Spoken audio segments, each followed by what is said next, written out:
Romy Schnaiberg is going to make the business case for us of why it's so important to consider culture strategy when we're talking about building a high-performing business place. I don't have the intro screen slides in front of me. There we go. So this is me. This is Corey Robertson speaking, and I am this year's president for ISPI Montreal chapter.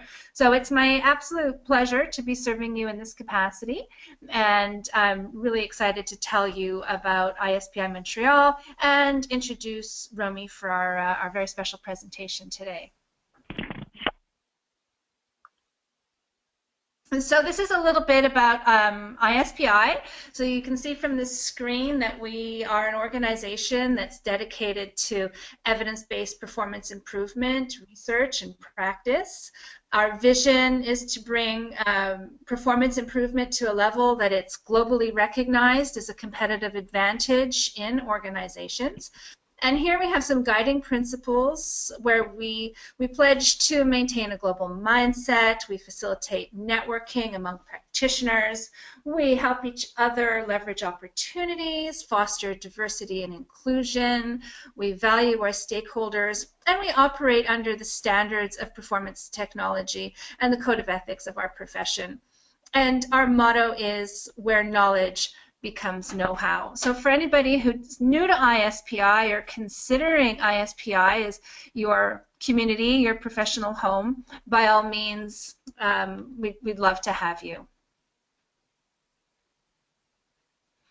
This is a little bit more about us. We are actually a global organization. You can see the map here to show you exactly where we are. Lots and lots in North America, and we're dispersed around the world. So wherever you are on the planet, you can find us. And Montreal is a chapter that's growing and thriving, and we are really dedicated to going for to be recognized as a chapter of excellence. So here's a little bit about our webinar today. So culture strategy for performance improvement. This is our second part. So today we have the webinar, and next week we will have a live panel discussion. So today is English, but next week it will be bilingual because Montreal, that's just how we roll over here, English and French. And this is where we're going to, in the panel discussion, we are going to be bringing what Romy's talking about today, and we're bringing together this moderator and this panel of professionals that you see named below to discuss how the theories that Romy's going to be sharing with us now are showing up in practice in organizations in Montreal, hearing from some of the top leaders that we have in our city. So down here in the corner, you see the date and you see the place, and we will have the link for you available so that you can register today. Spaces are limited, so if you would like to attend, please don't wait, because we will have to turn people away at the door if you don't have your ticket in advance. So here's a few little words about business etiquette for attending webinars. So first of all, everyone's muted so that we can ensure high quality audio for everyone listening. There is a chat window, so if you have comments or questions, please type them in, and we will be watching those to make sure they come to Romy's attention. That way you can be active, so be sure to be an active participant, and we are absolutely always open to feedback, because ISPI Montreal, we are here to serve our community, we are here to provide valuable content, so please, any feedback you have to share with us, we will love to receive it.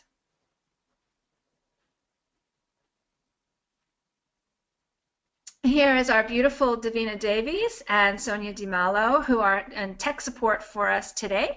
These two very incredible women. Sonia is our society liaison. She's been with ISPI for a very long time. And Davina is our past president, who is also one of our most incredible people that you will ever meet. And here's Romy. She's our host for today, and she's also going to be on the panel next week. Romy is an advanced change management practitioner. She's got ProSci ADCAR certification. She's a green belt. She has over 20 years experience as a change management specialist. And I know Romy to be a person who is incredibly knowledgeable. She's full of wisdom, experience, and she's really dedicated to bringing really the highest standards to her profession. So we're very lucky. Romy, thank you so much for being here. And we're also looking forward to what you're going to so generously share with us today.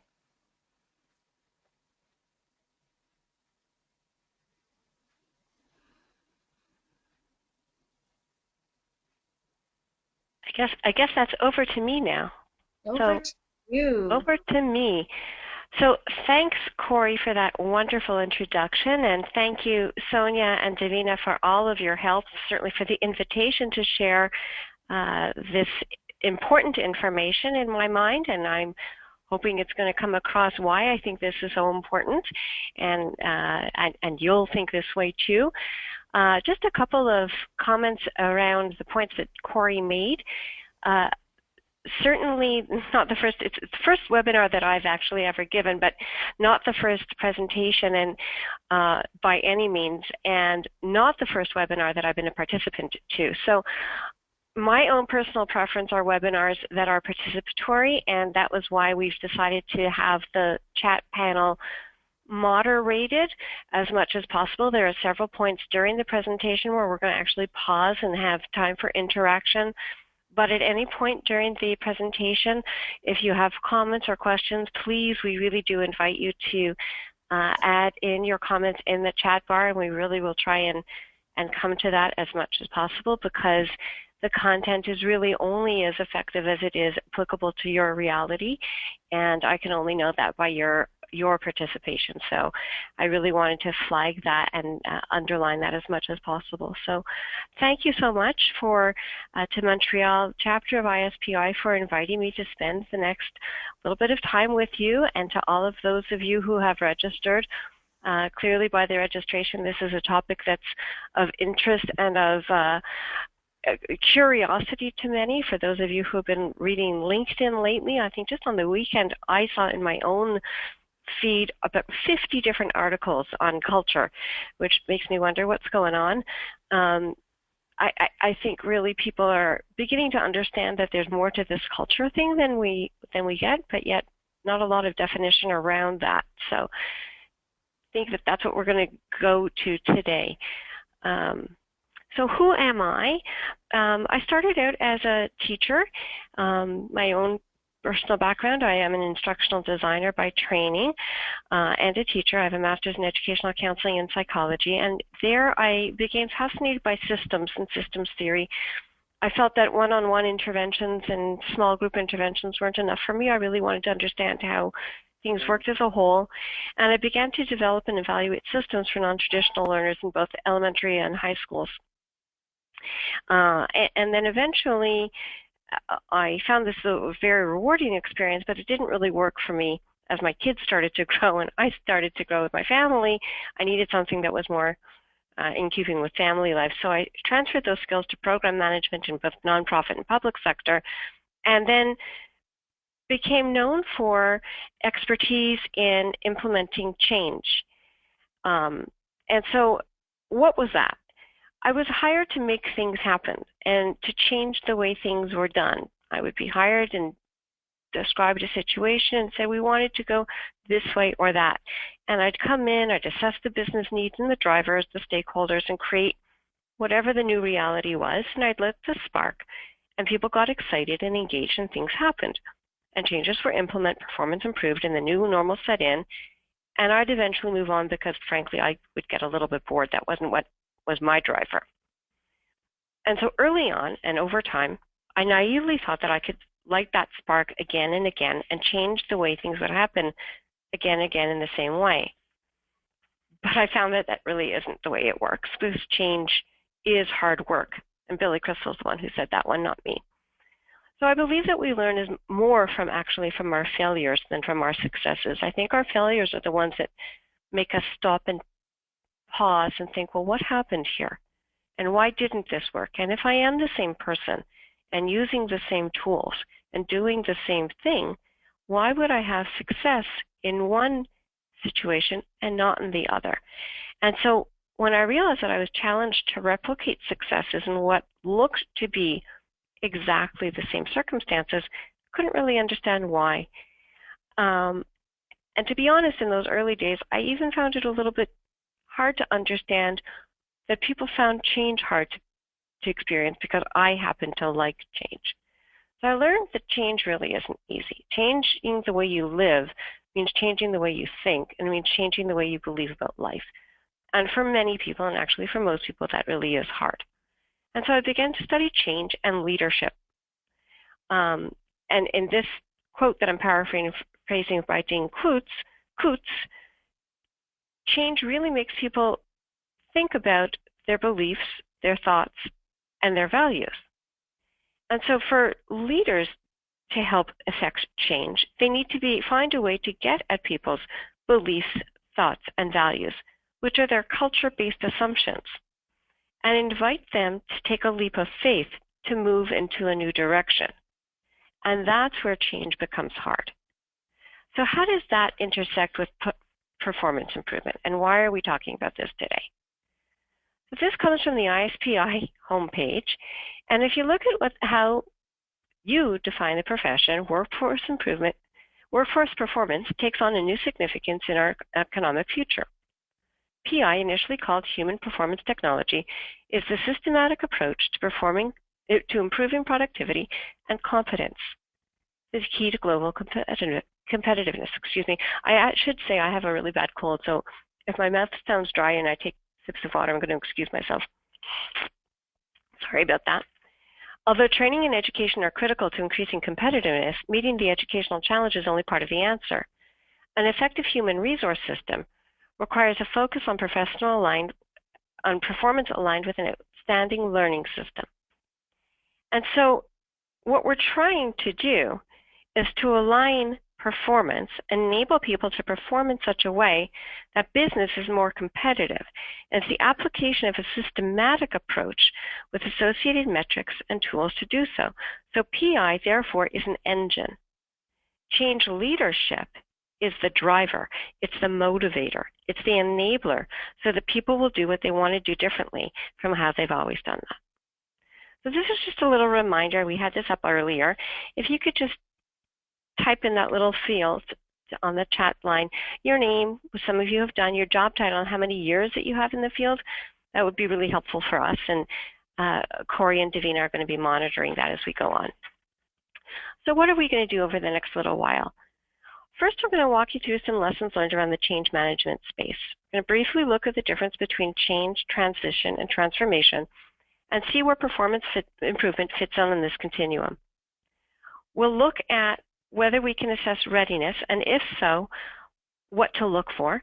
And we're going to look at some best practices from the change management space and see how they apply to PI work.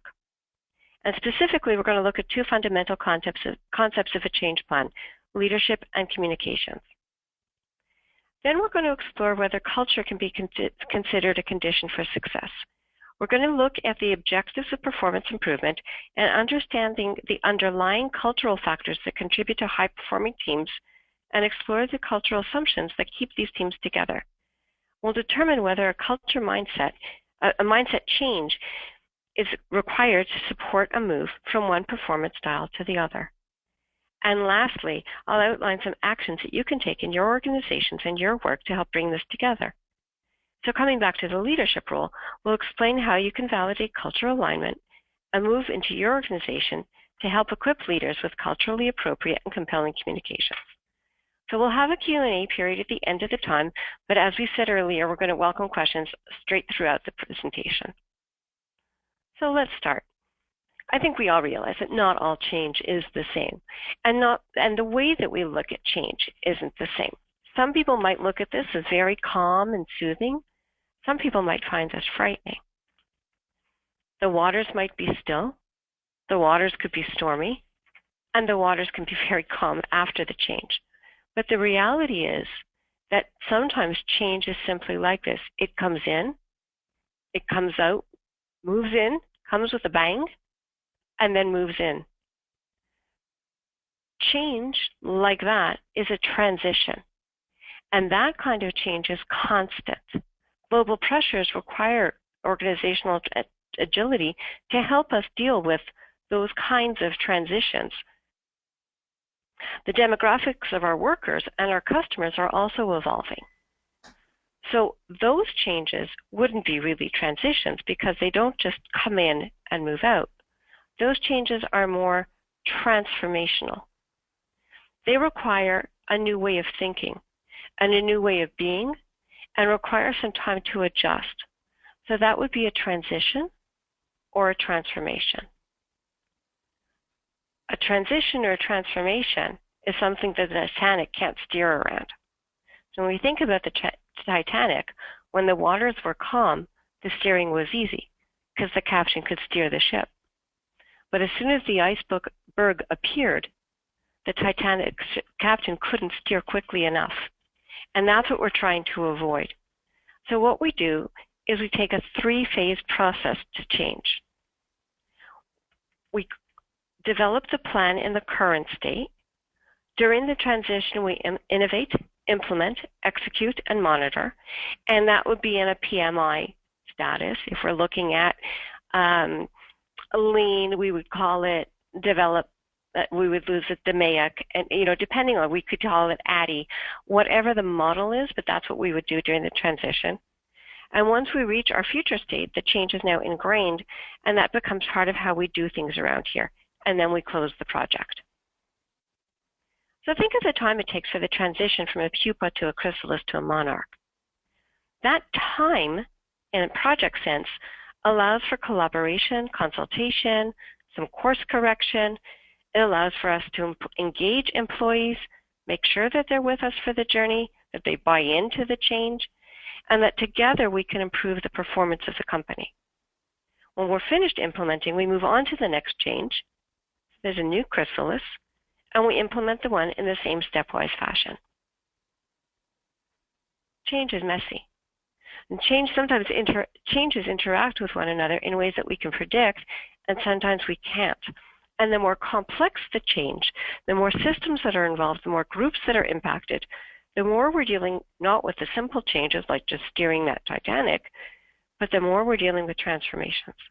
And ironically, these are often the ones that seem the clearest, because at the outset, the leaders have a very clear vision. And for that leader, there is tremendous clarity. And that's how the vision gets operationalized. The people, the process, and the technology get defined into a map, and we start with where we are, the current state, and we define what the future state is going to look like, and we define how we're going to get there, But the route to how we get there, this is the map of the model of a transformation. So this is a model that comes from Anderson and Anderson. And in the handout that was sent a little bit before the presentation came, this references here is a number of sources that are referenced throughout the presentation and some recommended readings. Anderson and Anderson developed this model in 2001 to discuss transformation, because transformation certainly isn't a straight line. And we see that in the middle of a transformation, we come to a death, a mindset, a force to shift.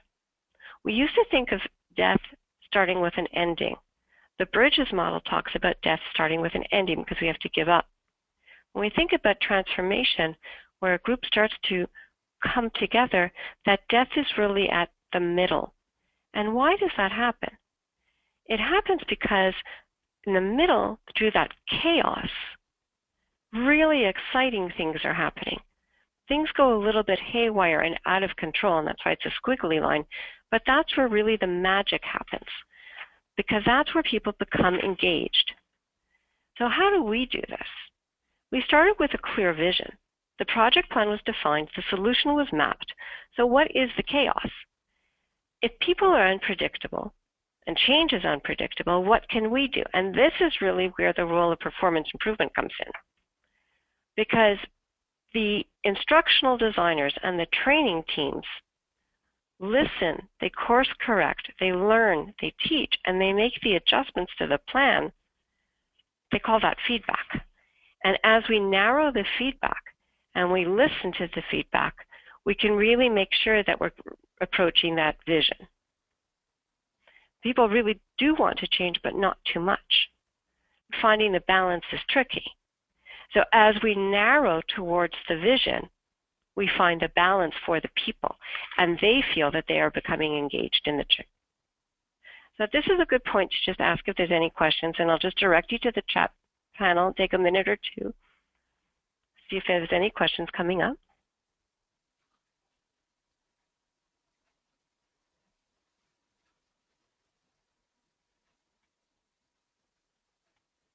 Okay, we'll go on. So what makes changes stick? So just a couple of words about where this research comes from. ProSci is an evidence-based organization. They're the founders of the ADKAR model, so the awareness, aware, desire, knowledge, ability, and reinforcement that are considered the 5 building blocks of change.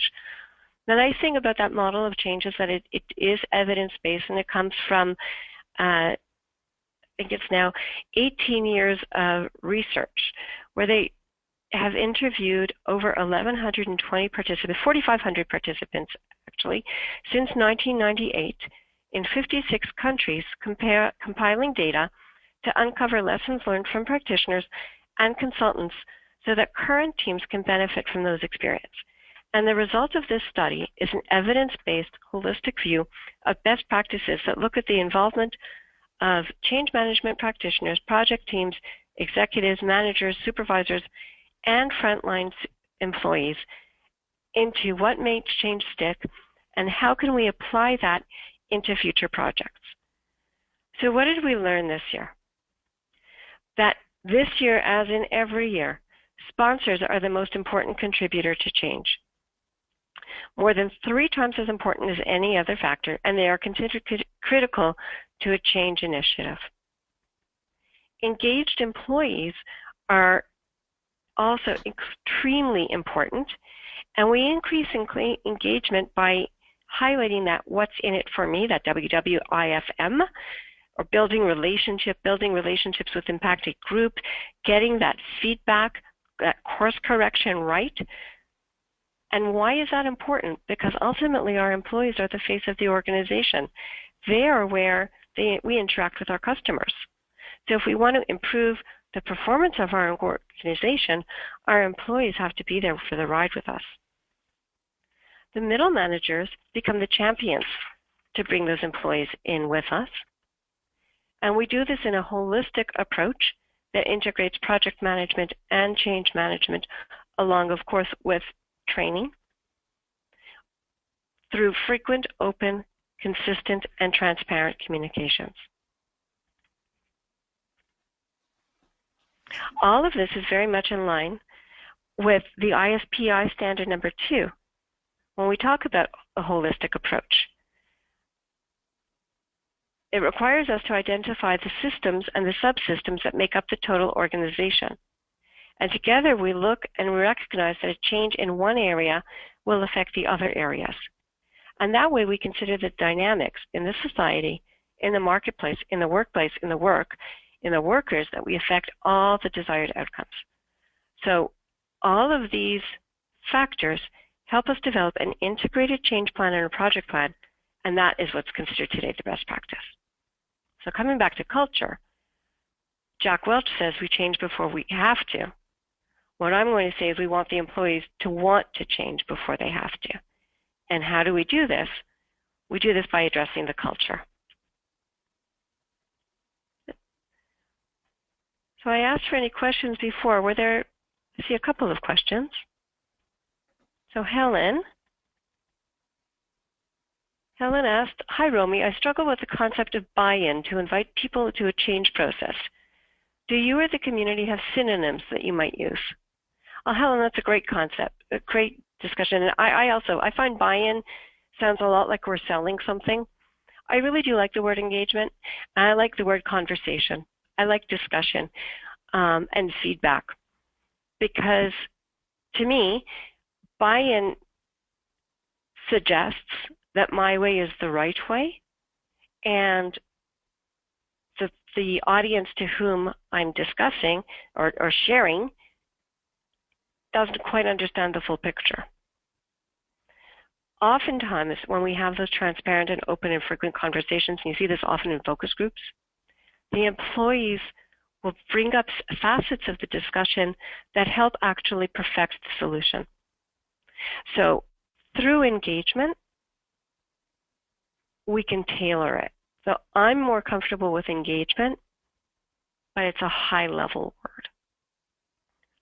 I'm going to invite other people to Romy? Yeah, and I see. I have another question from Elizabeth. Sure. She's asking if you could please repeat the name of the model. I'm sorry. It is the ADKAR model. It's developed by ProSci, so PROSCI, and the 5 building blocks of change are ADKAR. It's a horrible acronym. It's A for awareness, D for desire, K for knowledge, A for ability, and R for reinforcement.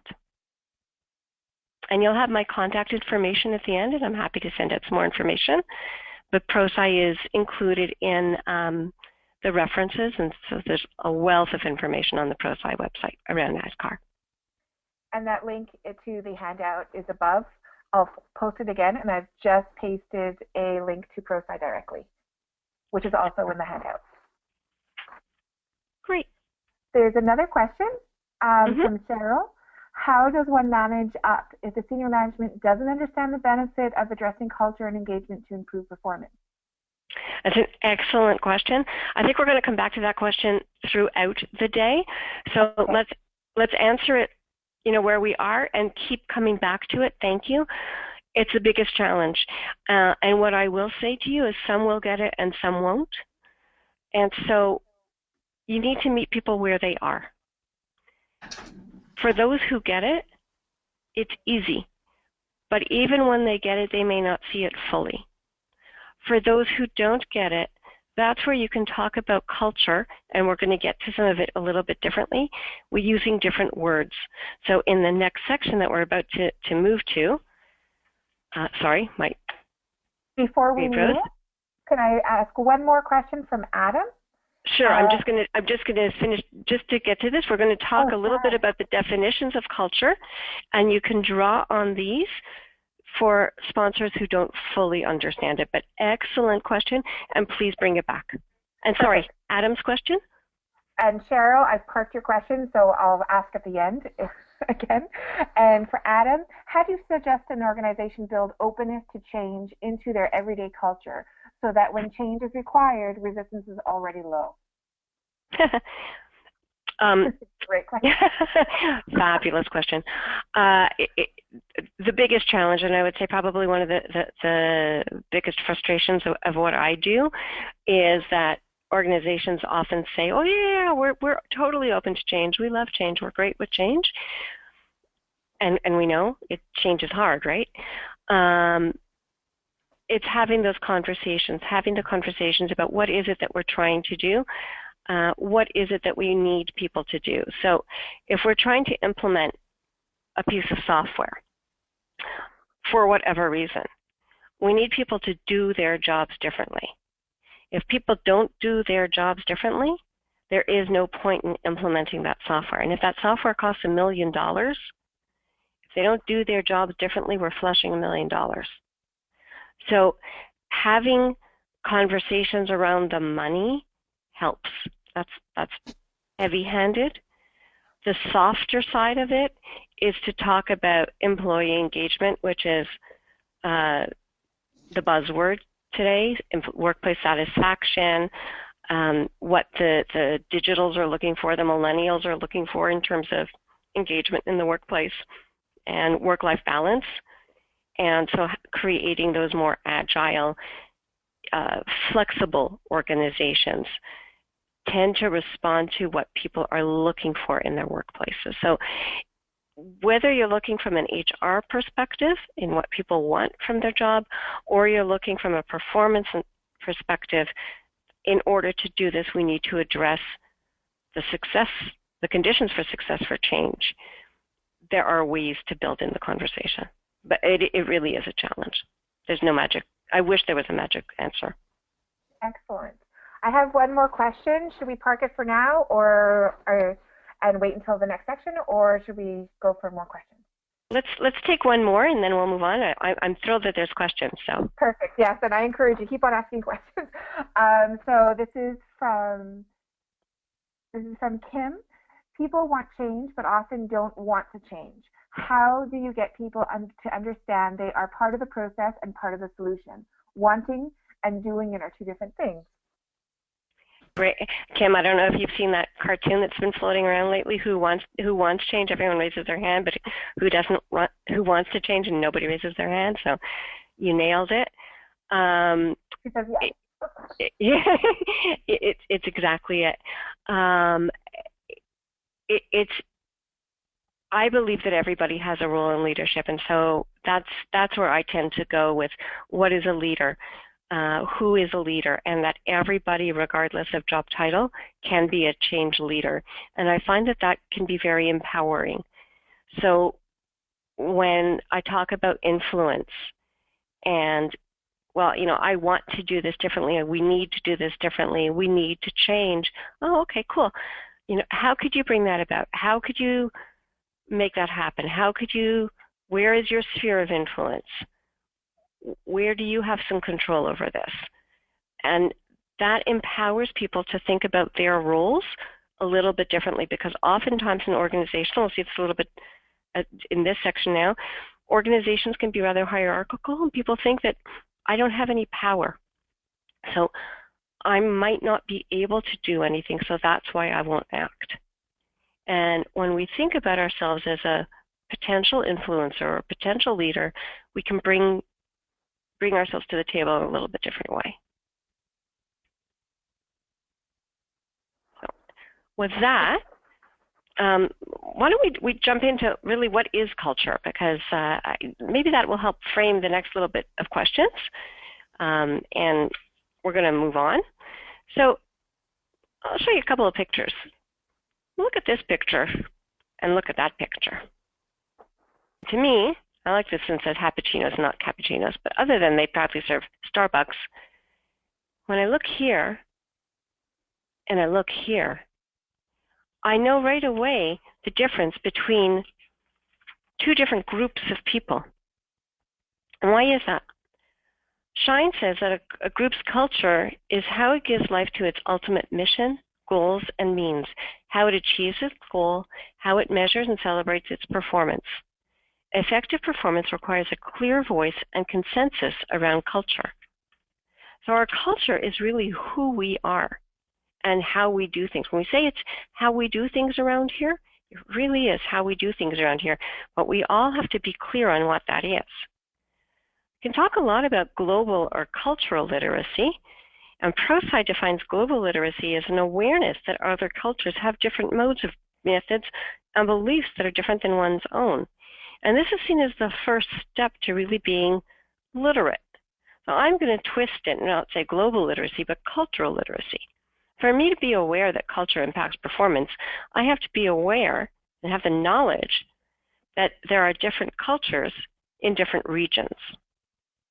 And then I have to have an appreciation for the differences, which transcends the knowledge, but speaks to appreciating and valuing what each of those different cultures brings and the impact of each of those on human interactions and human interventions. And this links directly to the ISPI standards numbers 1, 2, and 3, which talk about values. So what do culturally engaged employees do? Well, first, they perform at their best. If they understand what's wanted of them and what's needed of them, they also try harder.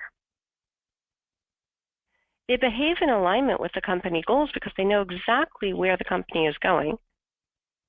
They make better decisions because they understand the context around those decisions. and they actively innovate.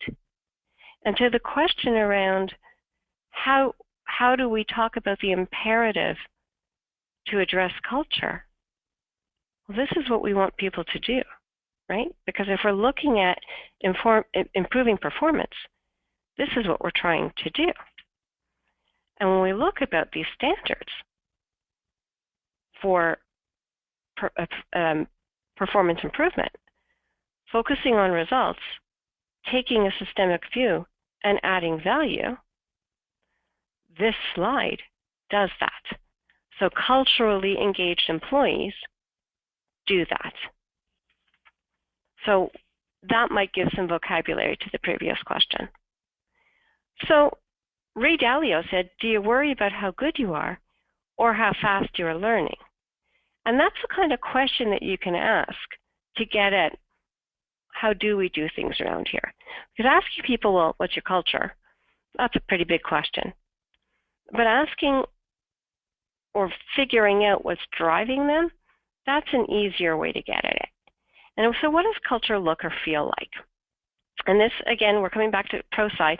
The reason I'm coming back to here is because this is a very exciting bit of research. It was the first bit of research that really looked at culture and change management from best practice perspective that I've ever seen. So a lot of the questions and the dimensions have been related and referred to from other sources, but the adaptations were new and novel. So I'm sharing them with you. I was very, very excited that they were just released this year. I'm very excited to share them with you. So assertiveness. So this talks about the degree to which individuals are expected to advocate for his or her own well-being with their goals to others. And what does that look like? Am I going to be face-saving? Am I going to be deferential? Or am I going to be very unambiguous or blunt in my communication? Which is culturally appropriate? Next one. Is it an individualistic culture or is it a collective? And that works at the individual level or at the business team level, at the departmental level, at the business unit level. It's the degree to which individuals function as individuals, as communities, or as silos. So what does it look like? Do we prioritize one's own needs and happiness, one's department's needs, or do we act to benefit the organization as a whole and trust that the organization will do the same for us? Are we emotionally expressive? This is the degree to which individuals are allowed or expected to display emotional states to each other. That doesn't mean that we can cry at work. But do we really celebrate successes? Do we say, we worked on something really hard, we implemented it, and do we celebrate that? Do we recognize those successes, or we just move on to the next? Are public emotional displays considered awkward and unnecessary? Or are we able to encourage those states? And if you think about the unnecessary, think back to what culturally engaged employees produce.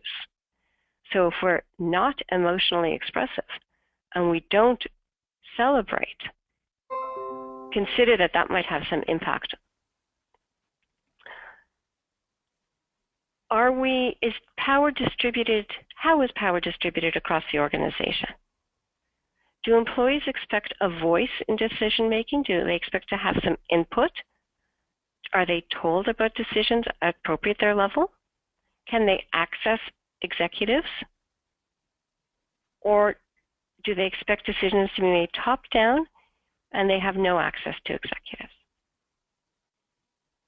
The power distance. Sorry, this is power distance. I apologize. Power distance, this is wrong. This should say risk tolerance. I will correct the slide for you. It's right in the handouts.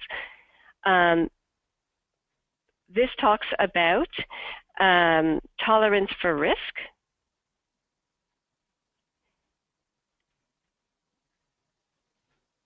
Romy?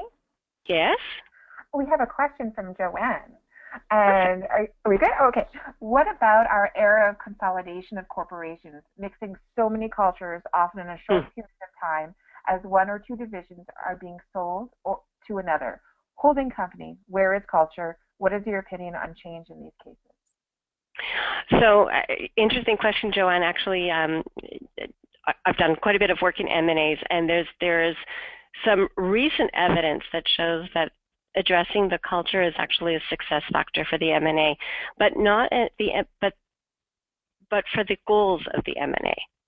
So if the goal of the M&A is to increase sales, if you don't address the culture, you're not going to be able to increase the sales because people won't understand how they're going to do it. So it's all around how are people expected to work together in that new world order. If you're not going to change much for them, then maybe you don't really need to address the cultures too much. But if people are really going to have to be working on the same systems, with the same business roles, with the same performance measures, then we need to have a conversation around, is it one culture? Is it the acquired culture? Is it the acquiree culture? Is it a new culture? So are we tolerating risk?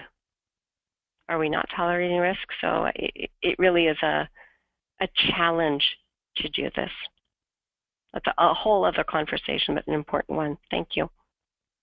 Now, how do you do this? And to the point of a M&A, it's something quite important to do. What do you look at? First, you have to onboard the leaders, because you have to make sure that they've got the appetite to even look at culture. You have to share the purpose.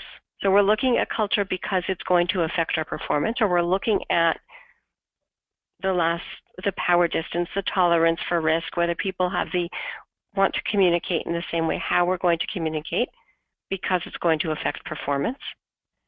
We're going to gather evidence, and we're going to explore assumptions, we're going to explore values, we're going to explore barriers, and we're going to report back.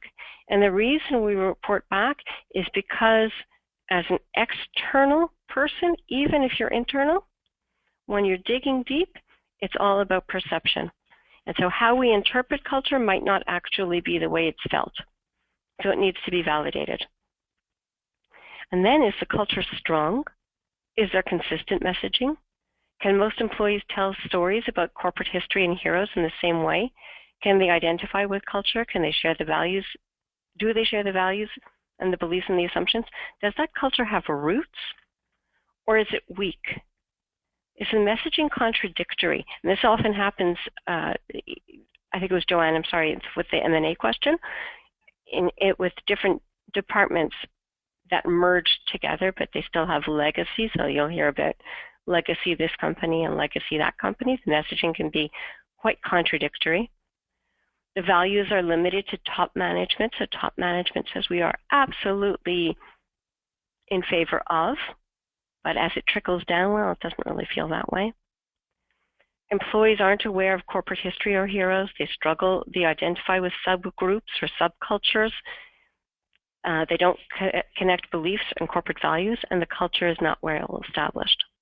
So all of that becomes part of a culture assessment. And that just tells you where you are, where your starting point is. So I guess this is another good time just for questions. Now, that was just level setting on culture and giving some definition around it. The next chunk that we're going to move into is, what do we do with this? I'll turn back to the chat panel for some questions. We don't have any questions right now because I've been interrupting you as you go. No problem. But I'm sure more will come. Excellent. So we're going to keep on going. So now, how do we align this? And this is the meat. The change isn't easy. We talked about this earlier. Frances Hesselbein said, change does not change because we desire to change it. Cultures change when the organization is transformed. Culture reflects the realities of people working together every day. And actually, I'm going to shout this out and let people type in. Here's my question to you. How long do you think it takes to change a culture? So give everyone a couple seconds to type in your answers. Someone's got to have a guess. Laurent says 7 to 8 years. Margarita, 10 to 20 years. Adam, 2 years. Julie, a generation.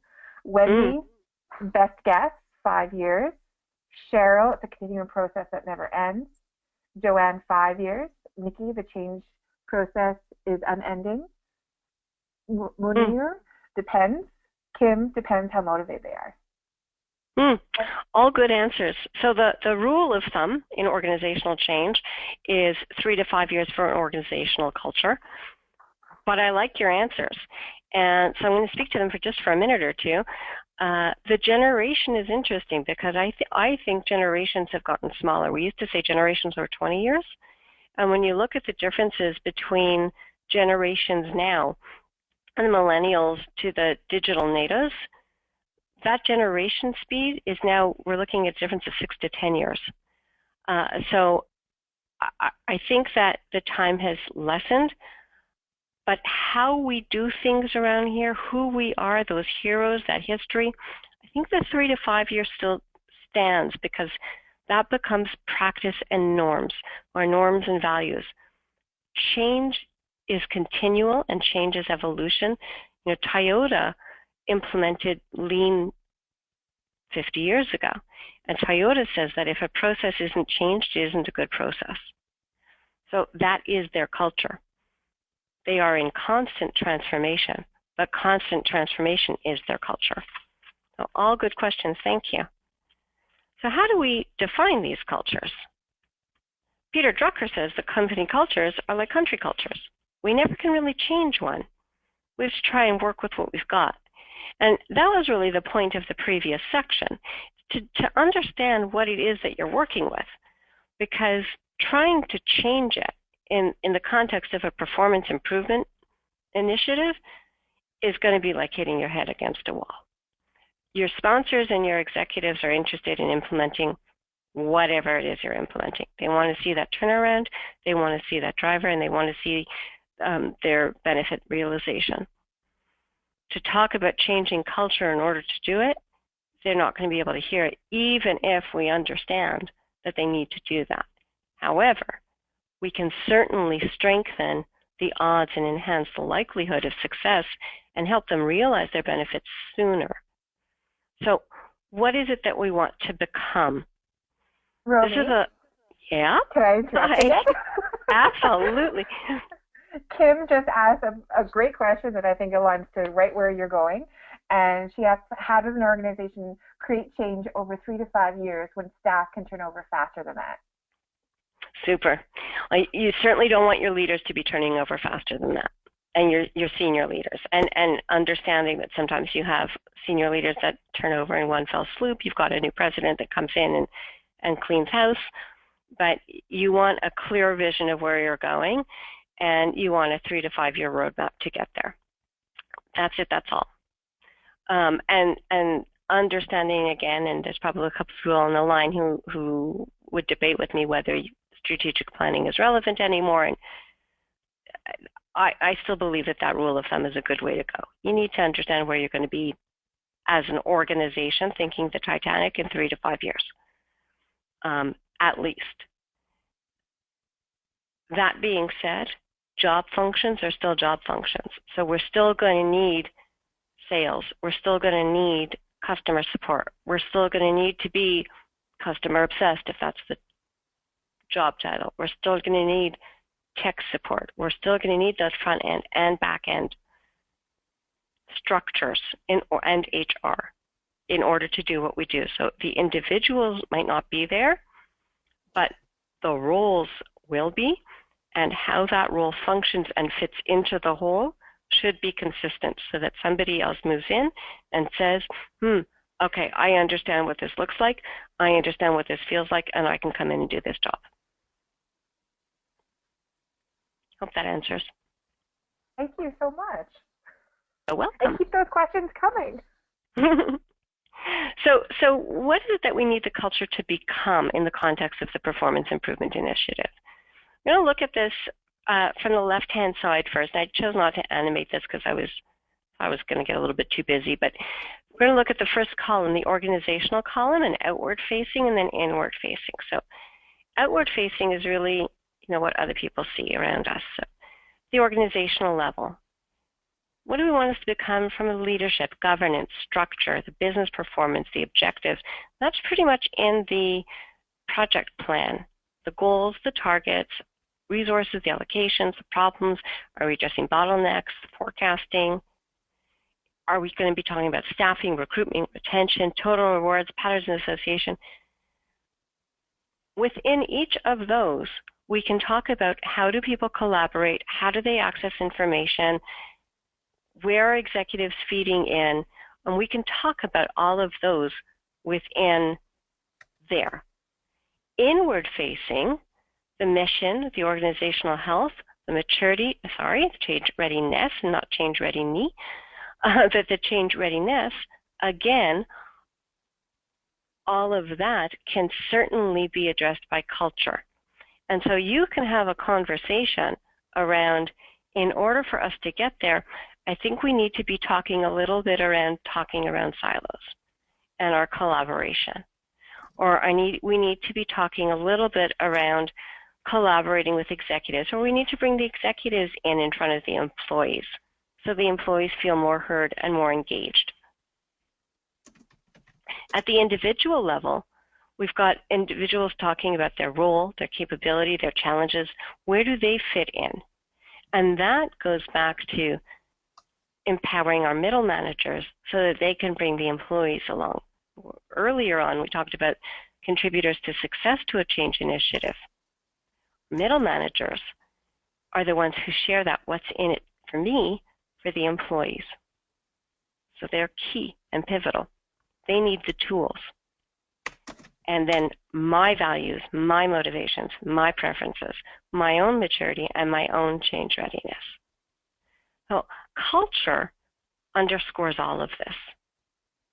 And you can understand the project and understand where is it that we want to become. Doesn't mean we're going to get there, but the journey of 1,000 miles starts with a single step.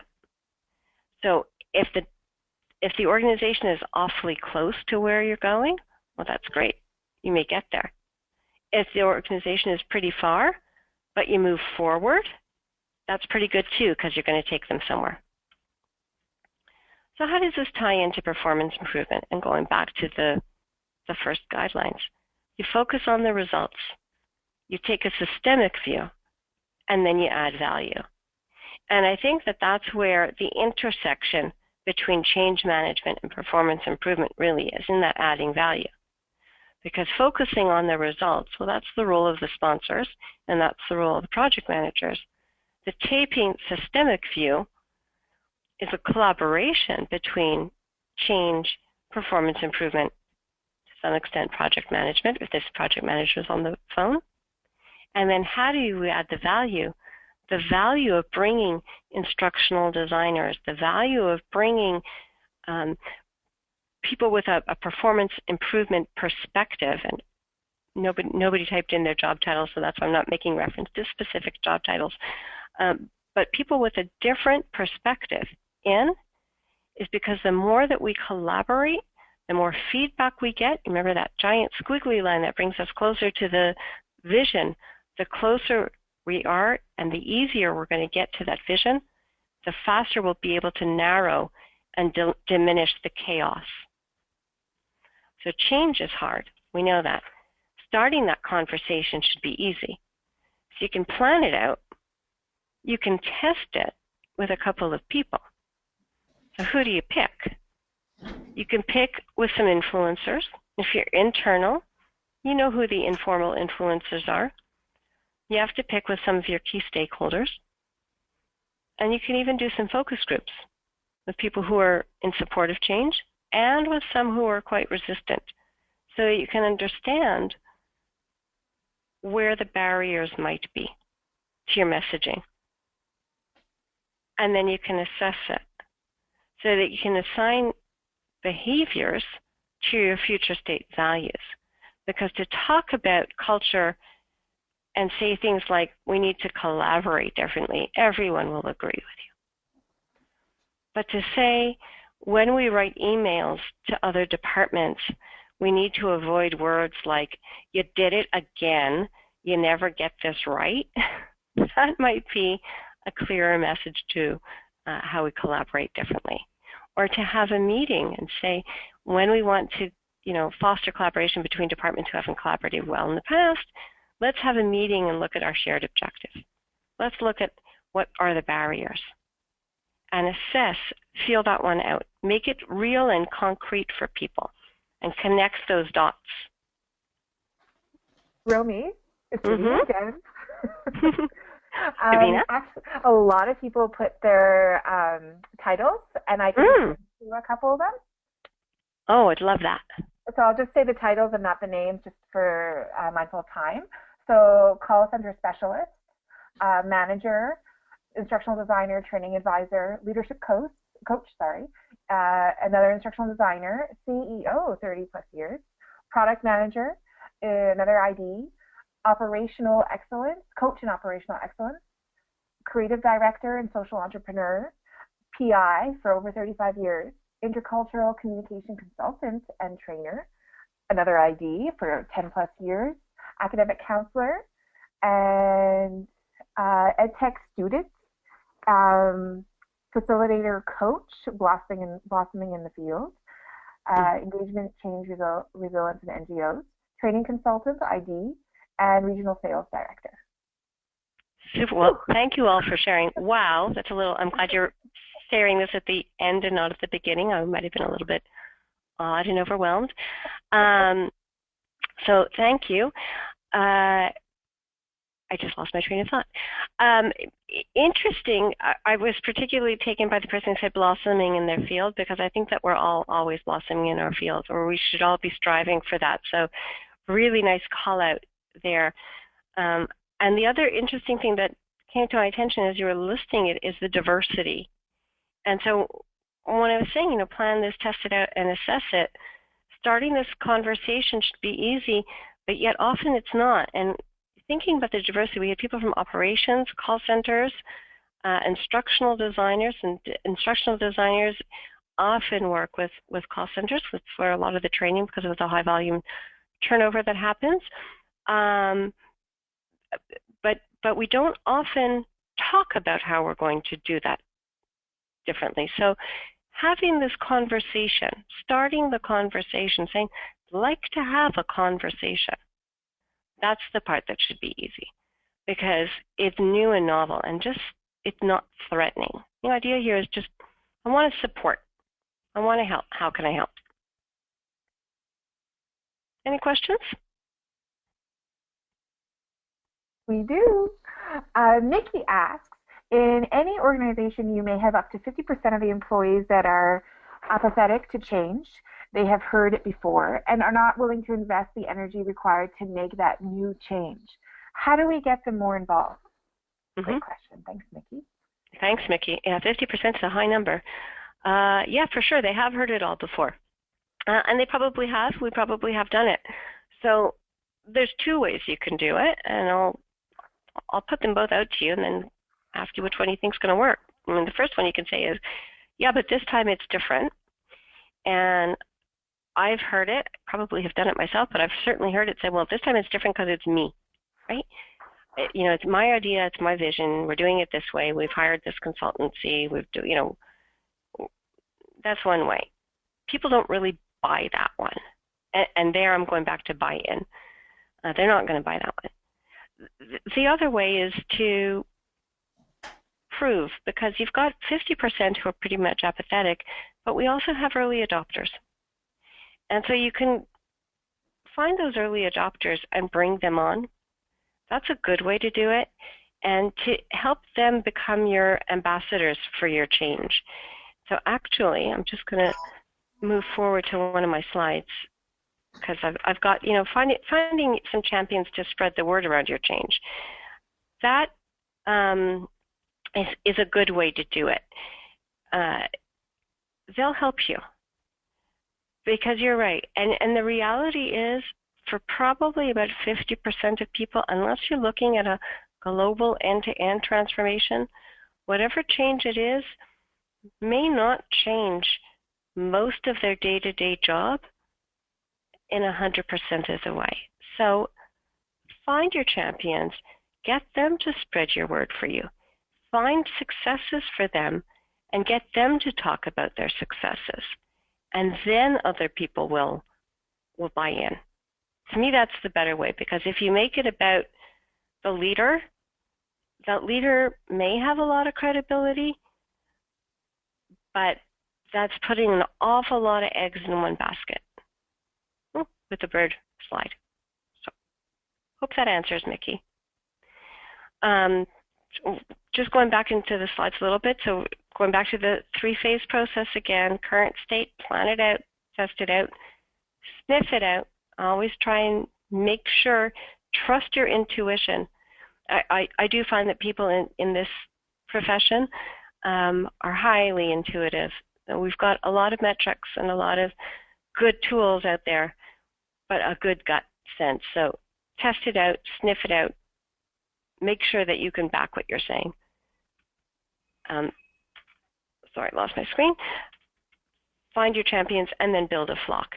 You will build that flock. They do follow, and this you can do with good communication. So your champions can be your formal influencers and your leaders, but then you support them with good communications.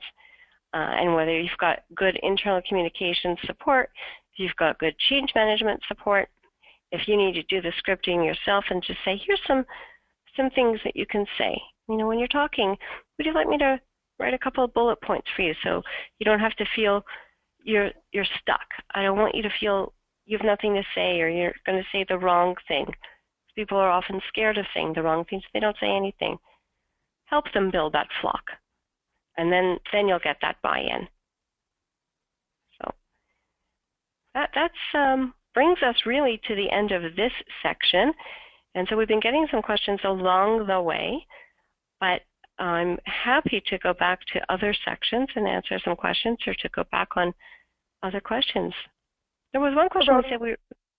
Sorry, Davina. Sorry. We have one more section, right? No, this is it. Oh, this is it. Oh, yep. Excellent. Perfect. I'll stop interrupting you and go ahead and finish what you were saying.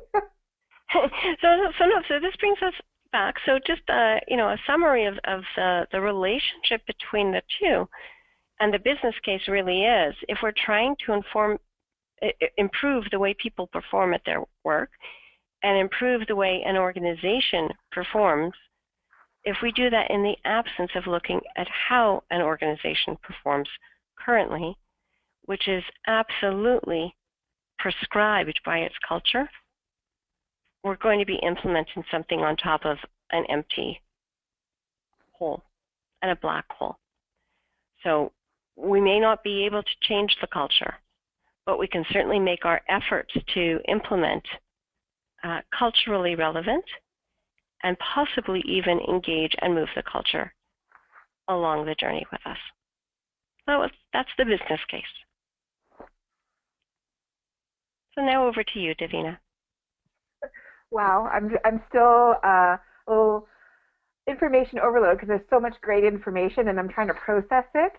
So I'm going to ask a couple of questions from people that are a little bit faster than me in the audience. Mariette asked a great question about how about doing smaller projects so they can see real results? I find sometimes the transition between period is so long, we get disengaged by waiting. Absolutely. Great question, Mariette. Smaller projects are fantastic, and sometimes even taking a larger project and chunking it out so that even if it's a one-year project, but showing this is what the journey is going to look like, and every month saying this is what we've done, because people forget. And so having success boards or having celebrations or having milestones or even keeping it all on an Excel spreadsheet and saying, these are all the things that we've done, and these are all the people who have contributed to this success. It's really important. People forget. I met a manager once who did what I thought was a Herculean task. This particular manager kept a list of all of the projects that she managed every year. She had a virtual team, and each person who contributed to each project. And at the end of the year celebration, she would read each of the projects with each of the people. She said it would take 45 minutes to go through the list. That seems a little bit long, but what a way to recognize people's efforts and engage people. Maybe not do it once a year, but if you did it once a month and recognize these are all the things that we've done and look at the problems that we've solved along the way. That helps people buy in. Great suggestion, Mariette. Thank you. I'm getting a couple private questions, so I'm going to ask those. How do I improve the performance if the culture seems to be against performance improvement? You kind of wonder why why you would be improving performance if the culture is against performance improvement. So I'm going to go back into the slides. Sorry for this very quick scroll. If a culture is against performance improvement, and you're looking at probably a very high power distance and a high power orientation, where people are not tolerating risk much, there's not a lot of taste for ambiguity, but you need to deliver on your results. And so I would look at what are the barriers for results. If I need to meet my targets, am I meeting my targets consistently? And if not, why? And that would be why. Because if there isn't an appetite for performance improvement, there probably isn't an appetite for innovation. I'm wondering whether I'm close to the situation you're thinking of. And you can I didn't ask the question. Yeah. Sorry. Oh. Well, there you go. So, some of the fun parts of webinar. Yeah. But yeah, bring it back to KPIs. Make it really super concrete. Super, super, super concrete. And people will eventually understand what you're talking about. Make it relevant to their day-to-day. Nikki asks, do you find that long-lasting culture change works best from bottom up or top down? I find it has to do both. You got to get it both. You have to have a really good alignment between your leaders and your employees. And there's trust. There's a wonderful book, and I don't have this on the list, so I will tell you very, very slowly. It's called The Speed of Trust, and it's by Stephen Covey, and I think it's Stephen Covey Jr., the son, not the father, but a wonderful, wonderful book. So the leaders need to have the vision, and the employees have to have the trust in the leaders, that the leader will take us to the right place. And so then you get employees working towards where the leader wants them to go, and the leader is in there, down there with the employees collaborating. So it becomes both. You get that organic groundswell. Those are the kinds of workplaces where you see employees bringing in baked goods for the department, just randomly. I baked a banana cake at home last night and thought everybody would like it. Those kinds of things, those are highly engaged workplaces and often really strong leaders. Take away a strong leader, that falls apart. Kim said that she's read it and it's great, and she put a link to it in the chat. Oh, super. Excellent. I think we have maybe one or two more questions, time for one or two more questions. So I'm going to go to Helen's and then back to our original one that we said we would park for a bit. Perfect, thank you.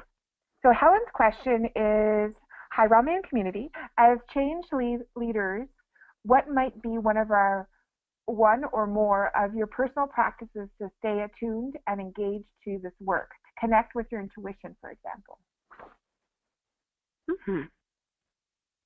Very good question. Own personal practice. Without sounding extremely flaky, I practice mindfulness meditation. I find that being very mindful and very aware of my own drivers is essential. Because otherwise, this is just for me, I can be reacting to something and not necessarily understanding what it is that's driving that reaction. And in the work that I do, I need to understand where and why, the context. So I like work on mindfulness. There's a lot of good books now on mindfulness and leadership, and there have been a lot of tremendous efforts put into meditation in the workplace in the last number of years. A lot of Fortune 500s that are implementing this for their leadership teams. Interesting work.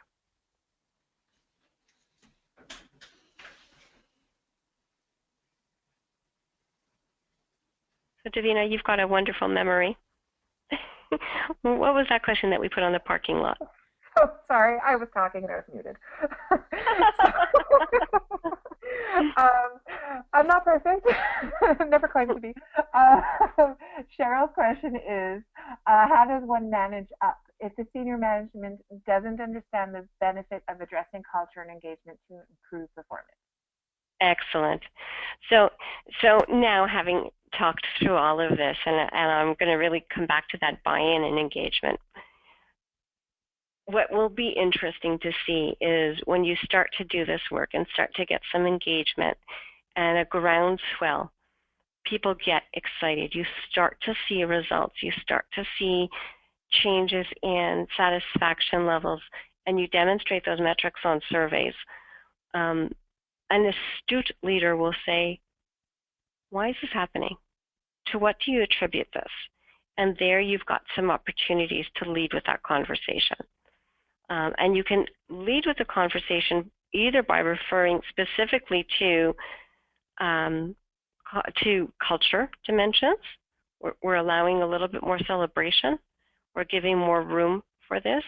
We're giving more room for clear communications. We're being less ambiguous in our communications. People understand what's happening now, so you can speak to it that way. The other way that you can speak to it, and I'm going to find the other slide, sorry for doing this again, is the one around the conditions for success. You know, we set up a plan that allowed us to have those consistent, open, and transparent communications. And so we told people what was going to happen, and look, they really liked it. Why don't we now try and bring you into it? Because they really like you. And I don't mean to sound condescending when we say that active, visible, and engaged sponsors are the #1 predictor of success of a project. It's because they are the preferred sender of change messages for those big picture, where is the company going? People want to hear that from the CEO. They don't want to hear it from their immediate manager. They want to hear what's in it for me from the immediate manager.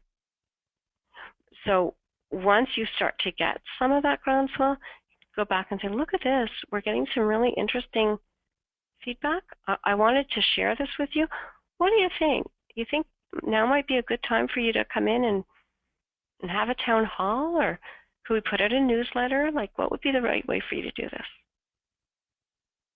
Those would be some tools. Go with honey, not with a stick.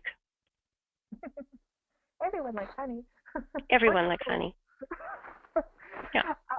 Romy, so we're at that time. At the beginning of the webinar, we promised people could ask you questions live.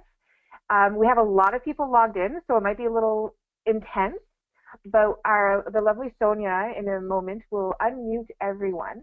But what we ask is for you guys everyone to self-mute themselves, and when you want to speak, unmute.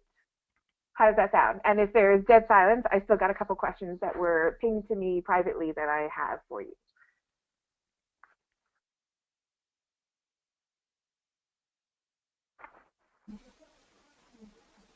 And the chaos might begin. We're all unmuted, so if you have questions, Romy's here to listen. I feel like a radio host. Yeah, really.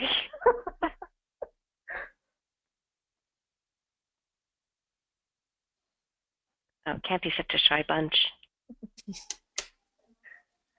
it's a change to go from texting to chatting or talking. Romy, this is Corey speaking. I'm wondering if you could go into a little bit more detail around the ad car and flesh out a little bit more about the psychology of why the ad car works in that order. Sure. So thanks, Corey. So ad car is a fabulous model, and the idea is that those 5 building blocks of change are universal drivers. So they're universal building blocks, and that whether you're looking at change as an individual or change as an organization, that everybody moves through those 5 building blocks in that order in order to change, but that not everybody does it in the same speed. So some people might go whoosh right through, and other people might go really slow, and that's where the challenge can be. So what are those 5 building blocks? And then I'll give you an example. First one is an awareness. I have to be aware of the need to change. Not an awareness that a change is coming, but an awareness that I actually have to do something differently. Then there needs to be a desire. I have to actually want to. So that's the hard one, because I can communicate the awareness. I can tell you that the change is coming, but I can't tell you that you have to want to change. Making somebody want is very difficult. Then come 2 that sound very similar, the knowledge and the ability. So knowledge and ability are often linked to training. They're subtle in their differences. I have to know how to do something different, and then I have to be able to do it. So instructional designers and ed tech participants on the call will understand the subtlety there. Oftentimes project team members do not, but it is there. And then we have to reinforce the change. So, and that can take a very long time. So change management practitioners can often say that I can implement change and I can push this through, but the change management and sustainment plan is going to stretch well past the time the project is closed. So I'll give you an example, and it's a personal example. It's the one anyone is on the line that has heard me give this example or has met me before. It's an example I give all the time. I am a former half marathon runner. I am a runner in my heart and in my soul, but I have herniated discs in my back, and so I can no longer ever run. But what happens when you run for many years is you can eat as much as you want, and I love chocolate. When you have been running for many years, your metabolism changes, and so it burns at an incredibly fast rate, and you can eat as much as you want. And very quickly, after a couple of years not running, one day you wake up and your metabolism isn't quite there. And you become aware of the need to change, right? So you have to change your chocolate eating habits. You have the knowledge. I have the knowledge. I have the ability, and I have the reinforcement. But the only time I will ever change my chocolate eating habits is when I have the desire. So you can put that into the workplace. If I have to use a new system and the old system is available to me or a workaround is available to me, it could be exactly the same process. I can be aware of the need for the new system because everyone says it's going to be faster. You could train me, you can reinforce me, but unless I want to and I fully believe it's going to make my life better, I'm not going to want to do it.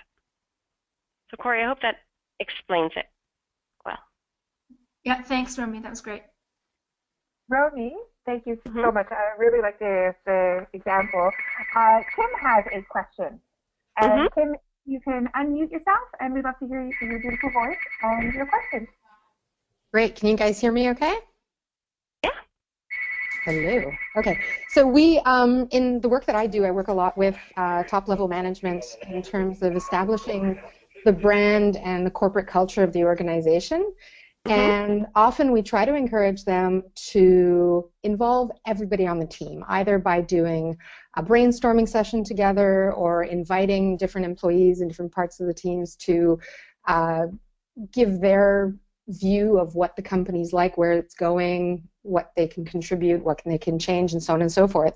Some leaders are afraid of opening up to the entire company or organization, because they say, well, we can't incorporate all the suggestions, or what if we don't take everybody's 2 cents worth, won't people be offended, and so on and so forth. So it's like they've stopped even before they've started.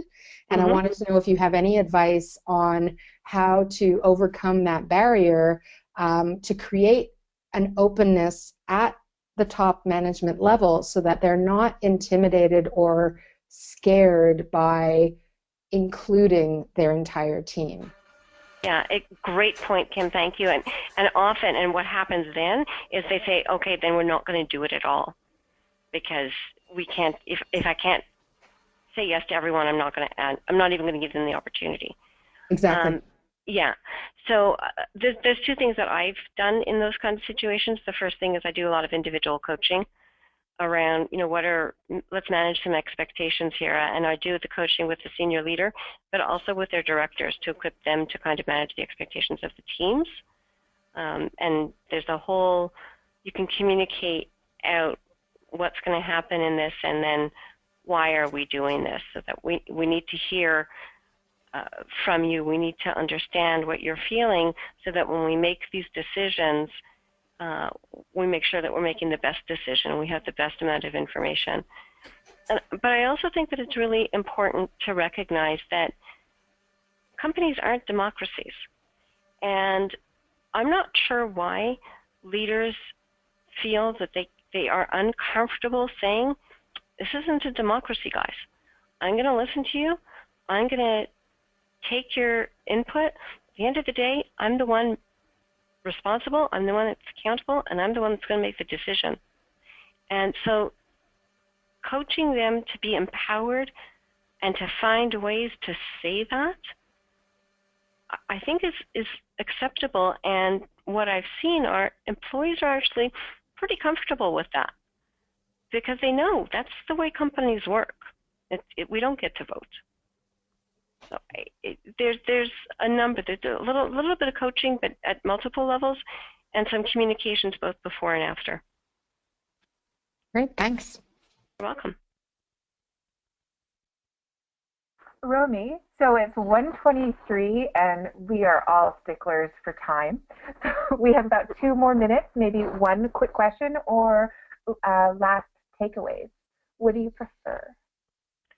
I would prefer to answer as many questions as possible.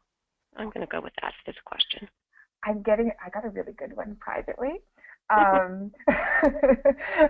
Should I use the word culture when I talk about performance improvement? Great question. I've learned the hard way. So, I say you learn more from your failures than your successes. I've learned the hard way that as much as possible, I try not to use culture unless it's within the culture to use culture. So if I've been hired to do performance improvement, I'm going to talk about performance improvement. And once I've got an element of trust, and I can start to have conversation around why I think one strategy might be better than another, then I can slip it in. But I would focus on what the objective is. If the objective is performance improvement, stay there first. Really stay there first. Excellent. Thank you so much. And now, Romy, it's that time. Perfect timing. We're going to trade off to the lovely Sonia. Thank you. This was fun. Thank you very much. And Sonia, I think she's going to give you a huge hand of applause, and I'm just going to go to you and two hands because you were awesome. And I've learned some, and I'm actually going to listen to the recording and take in more. And I think Sonia's going to tell us where we can all find the recording. Yes, I will. And before we close, we'll hand it over to Corey. Hi there, it's Corey back. So Romy, thank you so much. You shared so much incredible information with us. You're so clearly an expert in the field, and on behalf of the entire ISPI community, thank you. We are so lucky to have you with us today, and I'm would like to invite everybody to join Romy on LinkedIn. If you have more questions or comments, or if you want to start a conversation with her outside of this webinar, I'm sure Romy would love to link in with you. I'm speaking for Romy, but I'm sure that's okay. Can I jump in there? Absolutely. So Absolutely. Oh, sorry. I know I was interrupting you, Romy. Maybe I should do my own. I'm so sorry about that. Romy also gave us her time to answer questions right on our LinkedIn, ISPI Montreal LinkedIn group. So I'm going to put the link out in the chat in a moment, and feel free to ask her questions there too. Thanks, Davina. So May the 4th, ladies and gentlemen, we have a live panel discussion in Montreal at Ispi Formation, and the address is available on the link, so please do click through. So the live panel discussion will be a carry-on of what we're talking about here today. So these panelists, we have Romy back. Thank you, Romy. We have Peter Hart, the CEO at Rito Recognition, Kim Fuller, who just asked us one of those brilliant questions, founder and creative director at Phil Communication, and Alain Bondouet, chief chef d'entreprise at Ispi Formation, and moderated by Marc Lalonde. So this will be a fantastic conversation to hear from these folks. How are these principles and practices actually showing up in real life? So please join us. Don't hesitate, because seats are limited and we won't be able to take you in at the door. So buy your ticket in advance. That's May the 4th, 6 o'clock to 8:30 at Ispi Formation in Montreal. This is the slide that shows you the rest of the programming for ISPI Montreal for 2016. All the events are going to carry on with the culture theme. So the next conversation is going to be on the building blocks of culture for performance improvement, how to integrate culture strategy into corporate goals.